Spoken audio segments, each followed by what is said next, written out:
Wel, dwi wedi bod yn hlwm efo'r Steddfod am tua 30 mlynedd, dwi wedi bod yn gadeirydd, dwi wedi dangos, dwi wedi cael gwaith di gwrthod, a dwi wedi dangos pethau enfawr, reit lawr i pethau bach.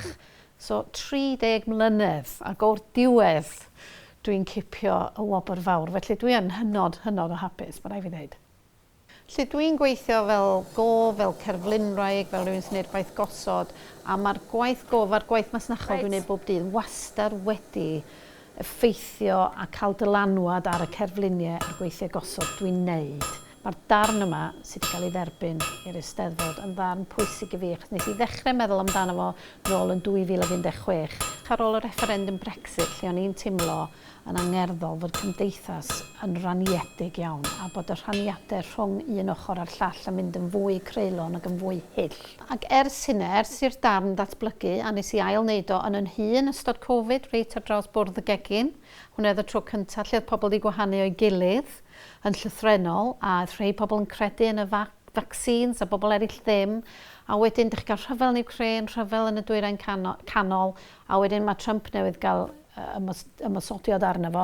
Felly, dwi'n teimlo, mae'r darn yn dal i fyw bob tro, mae'n fwy o bethau'n digwydd mewn cymdeithas ac yn y byd sy'n atgoffa ni bod o yn beryg i gael dwy ochr mynd am ei gilydd gymaint a ddim yn eistedd rownd y bwrdd a gwrando ar ei gilydd. Am bydd rhaid i ni newid yn y diwedd. Edrych ni'n cario ymlaen fel hyn, yn defnyddio cyfryngau cymdeithasol i ymosod ar ein gilydd mewn ffordd mor eithafol.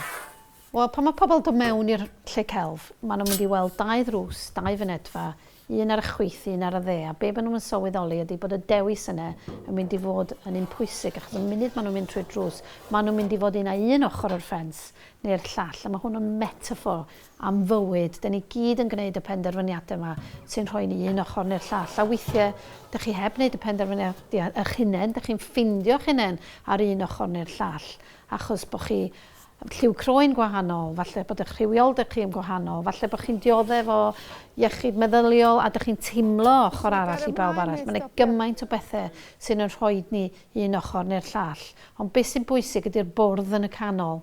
Mae'r ffens ma'n mynd reit drwy'r bwrdd a beth sy'n bwysig i eistedd lawr ynde, a gwrando ar yr ochr arall. Felly mae hwn wedi dod allan o lot o rwystredigaeth am y ffordd mae'r byd yn mynd. Dwi'n flin am y ffordd dyn ni yn polarisio y sgwrs o amgylch gwleidyddiaeth a gymaint o bethau eraill. A dwi'n gweld y bwrdd fel rhywbeth i atgoffa ni bod rhaid i ni rando ar ein gilydd ar draws y bwrdd. Ond mae o'n rwystredig bod yn artist. Ti'n gweld y pethau ma'n digwydd a ti'n berson sydd yn licio mynegu dy hun. A ti'n teimlo bod ti ddim yn gallu gwneud dim byd. Ond mae rôl i'r artist, dwi'n meddwl.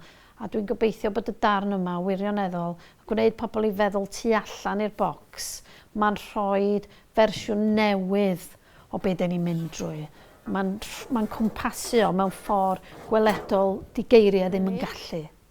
O'r rheswm arall dwi'n hynod o falch i ennill ym Mhontypridd ydy mae mam fi yn dod o Pontypridd a dwi wedi treulio mhlentyndod yn mynd fyny a lawr yr A470 o Bala i Ponty i weld grama a grampa. So fi ganed hi'n Treforest, dath i ysgol gynradd efo'r enwog Tom Jones a Lynwen. Ac oedd hi wastad yn hoffi'r enw Angharad oherwydd Ynys Angharad. A ges i'n enwi ar ôl y parc yna lle mae'r Steddfod heddiw. Felly mae gyd wedi sgrifennu yn y ser.